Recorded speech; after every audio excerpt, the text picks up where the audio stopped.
Sa mga hayop, ang aso ay tinuturing na man's best friend dahil inilalarawan ng mga ito sa kanilang mahabang kasaysayan ng pagiging malapit nila sa mga tao.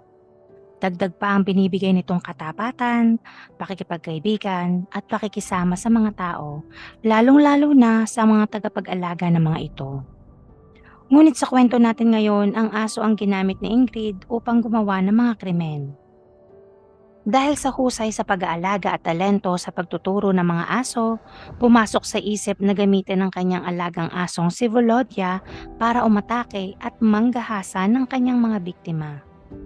Bakit nga ba dumating sa puntong gumawa ng ganong karumal-dumal na krimen si Ingrid? Sa mga ginawa niyang krimen, makakamit ba ng mga naging biktima ang hustisya? Kung nais mong malaman ng buong kwento, tara at aking isasalaysay ang pangyayari. Bago tayo magpatuloy sa aking kwento, paki-subscribe ng aking channel. Pindutin ang bell button, piliin ang all para updated kayo sa lahat ng videos na i-upload ko. At huwag nyo rin kalimutang i-like at i-share. Maaari rin kayong magpahatid ng inyong saloobin gamit ang comment section sa baba. At paki-follow na rin ang Facebook ng MagTV page. Si Ingrid Felicitas Alderock Benhard o kilala sa pangalang Ingrid ay sinilang noong September 14, 1943 sa Santiago, Chile. Ang pamilyang Alderock ay nagmula pa sa angkan ng Nazi German. Si Ingrid ay isa sa tatlong mga anak na babae ng amang nagmula sa Hamburg at inang nagmula sa Munich. Tulad ng aking nabanggit, ang ama ni Ingrid ay nagmula sa Germany na nagsilbi noong World War II. At siya ay lumipat sa Chile dahil nagkaroon na ng indikasyon ng ama na matatalo na sila sa nagaganap na digmaan, na kung saan ayaw niyang makita siya ng ibang tao patungkol sa kanyang pagkatalo. Sa Chile, ang ama ni Ingrid ay nakakuha ng trabaho at ito ay nagpakita ng napakauhusay na paggawa ng kanyang tungkulin. Kaya naman ang mga katrabaho nito ay labis na namangha sa kanya. Sa kabaliktaran, nakita naman ng ama ni Ingrid na ang mga taga-Chile ay mahina. Dahil dito, itinuring niya ang mga ito bilang isang mababang lahi. Kaya hindi niya hinayaan na makihalubilo sa mga lokal ang mga asawa at ang kanyang tatlong mga anak na babae na sina Hannelore, Karen at bunsong anak na si Ingrid. At naging lalong mahigpit siyang ama sa tatlo niyang mga anak. Upang maiwasan ang pakikihalubilo, ipinagbawal niyang makipag-usap ang tatlo sa mga batang Chilean. Dagdag pa rito, tinuruan lang ng ama na magsalita ng German language ang mga anak dahil naniniwala ang ama na malapit na silang bumalik sa sarili nilang bayan. Kasabay ng pagiging mahigpit na ama, tinuturuan din niya ang kanyang mga anak na mga bagay-bagay patungkol sa buhay sa isang realidad na napakabaluktot, na ayon sa kanya sa panahon umano ng Nazi Germany ay perpekto. At itinatak ng ama sa kanilang mga utak na ang kanilang lahi ay nasa tama at dapat ipagmalaki nila ito. Sa kabila ng mga itinatanim ng ama sa mga anak, ang magkapatid na Hannelore at Karen ay hindi sumasang-ayon sa ama batay sa kanilang isip. Gayunpaman, may bukod tanging anak na naniniwala sa lahat ng sinasabi ng mapagmataas na ama. Ito ay si Ingrid na nais tularan ang tinitingalang ama balang araw. Mula sa murang edad, napakaaktibo na ni Ingrid sa ilang larangan ng sports. Naging kahiligan niya ang maglaro ng tennis, ride horses, ice skating, hiking at naging isa siyang blue belt sa judo. Ang pamilya ni Ingrid ay may magandang pamumuhay at may maayos na pasok ng pera, kaya hindi sila naghirap na gawin ang lahat ng mga bagay na nais nilang makuha o gawin. Lumipas sa mga panahon, ang mga nakatatandang kapatid na babae ni Ingrid ay nasa hustong gulang na. Kaya nagpasya na silang mamuhay sa labas ng kanilang tahanan, maging malaya mula sa diktador na ama at magsimula ng magkaroon ng isang normal na buhay sa Chile. Ngunit ang pinakabunsong si Ingrid ay kailanman hindi naintindihan ng kanyang mga kapatid patungkol sa ideya na yon at naisip na isang katangahan ang ginawa ng kanyang mga kapatid. Noong 1958, sa edad na 15 taong gulang, namatay ang kanyang ama. Kaya naiwan si Ingrid at ang kanyang ina na mag-isa. Lalong naging pakiramdam pa ni Ingrid na siya ay nag-iisa nang magkaroon ng malubhang depresyon ang kanyang ina. Hanggang maglaon, namatay na ang kanyang ina. Samantala, bago mamatay ang ama ni Ingrid, nagnais itong mailibing sa Germany. Dahil ang tanging alam niya na ang kanyang katawan ay dapat manatili sa bansang iyon. Ngunit hindi nangyari ang kanyang inaasam-asam na ilibing sa sariling bansa. Gayunpaman, inilibing sa Chile na ang bawat seremonya ng pagpapaalam ay istilong German na ginagawa lamang yon sa mga taong sobrang ginagalang at minamahal ang kanyang bansa. Matapos ang libing, nalaman ni Ingrid na ang kayamanan ng pamilya ay nahahati sa tatlo. At tanging si Ingrid lang ang hindi sumang-ayon sa lahat ng ito. Dahil para sa kanya, hindi karapat-dapat ang kanyang dalawang kapatid sa kayamanan ng pamilya. Sapagkat umalis umano sila sa bahay at hindi sumang-ayon sa filosofiya ng buhay ng kanyang ama. Kaya naman pumukaw ang matinding puot at galit sa kalooban ni Ingrid na naging dahilan upang magpa siya itong gumawa ng hindi magandang plano. Masamang plano para parusahan ng kanyang sariling kapatid gamit ang kanyang mga kamay. Kaya nagpa siya siyang mag-aral ng Espanyol upang makagawa siya ng mga kaalyado sa bansa.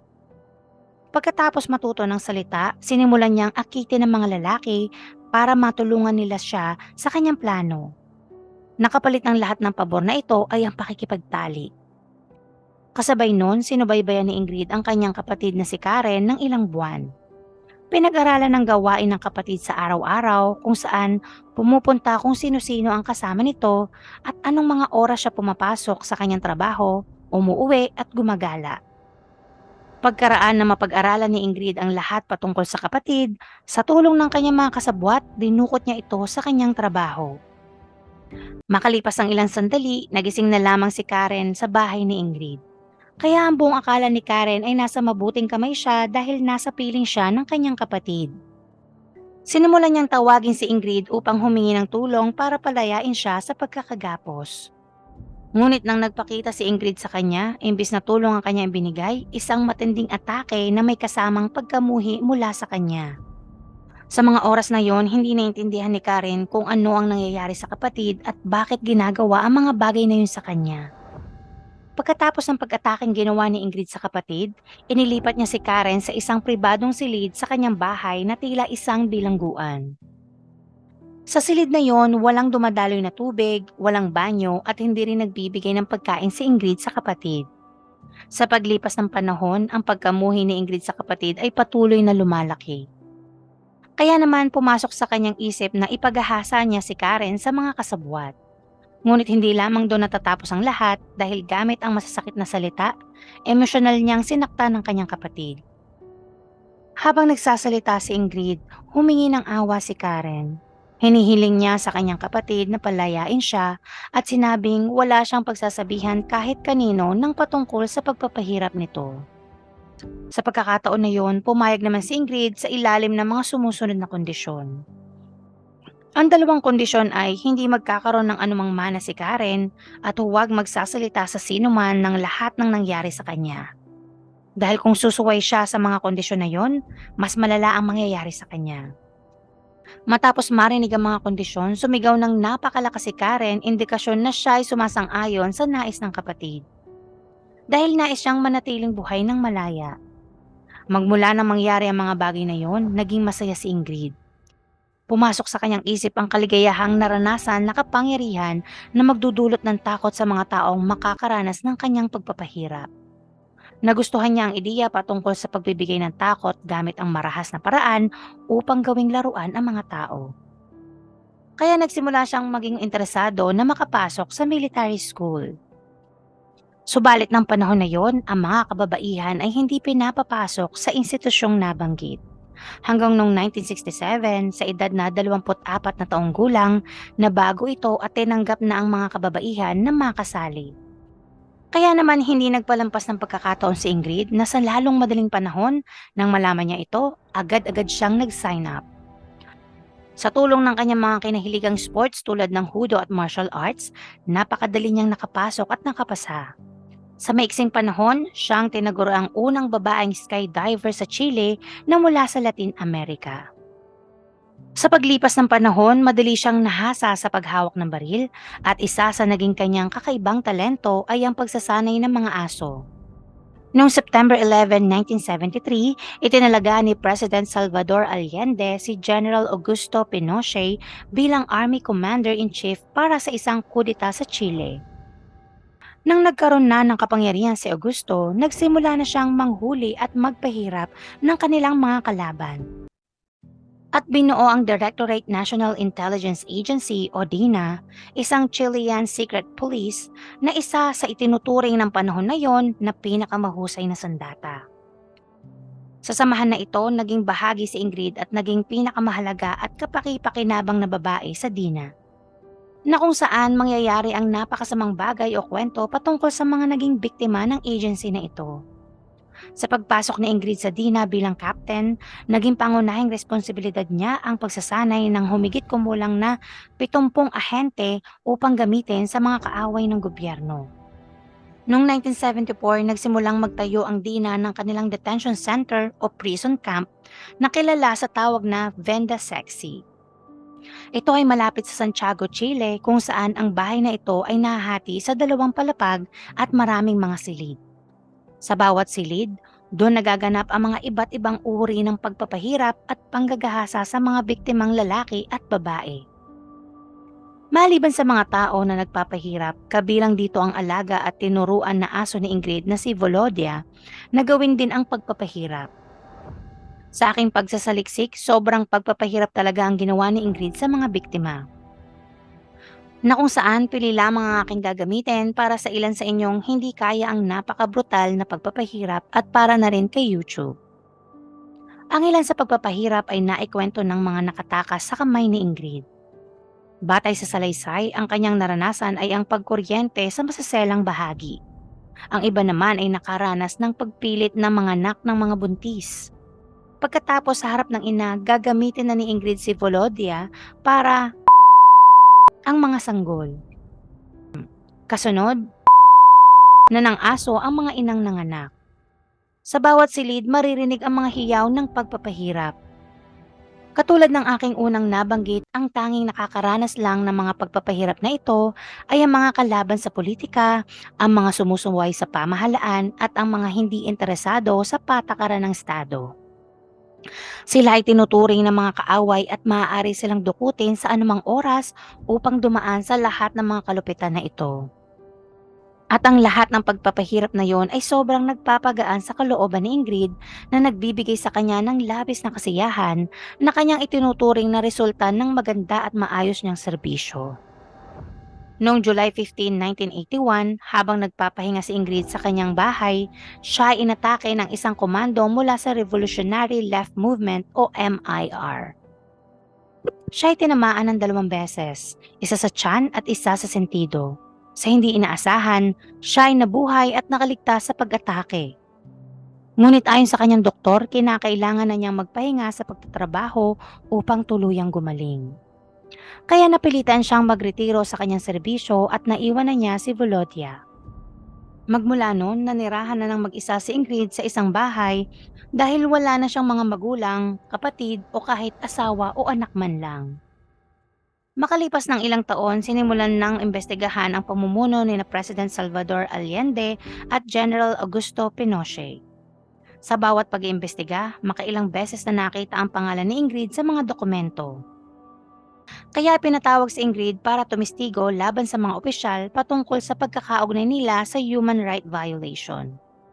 Dumalo naman si Ingrid, subalit ang tanging niya lamang sinasabi o sinasagot sa bawat mga katanungan ay nawalan umano siya ng memorya dahil sa pagtama ng bala ng baril sa kanyang ulo. Nang dahil sa walang mapiga kay Ingrid, pinakawalan siya ng mga otoridad at hindi na siya dumaan pa sa anumang paghuhukom. Kaya nga hindi nasiyahan ng marami patungkol sa pag-iimbestiga ng pagpapahirap nung panahon ng panunungkulan ng mga nasasangkot. Sa huling pagkakataon, muli siyang kinapanayam. Sa panayam, nakausap nila si Ingrid na halos namamaos na at malakas manigarilyo. Na mga oras na yon, patuloy pa rin sinasabi ni Ingrid na wala siyang natatandaan. Para bang talagang wala siyang balak na ibunyag ang kahit anong lihim. Noong March 17, 2001, sa edad na 57 taong gulang, natagpuan na lamang na wala ng buhay si Ingrid sa kanyang bahay. Ayon sa autopsy, ang sanhi ng kanyang pagkamatay ay ang obtuse digestive hemorrhage. Ang obtuse digestive hemorrhage o pagdurugo ng gastrointestinal o GI ay isang senyales ng isang disorder sa digestive tract. Ang dugo ay madalas na lumalabas sa dumi o suka ngunit hindi palaging halata. Dahil maaaring magmukhang itim o dumi ang dumi.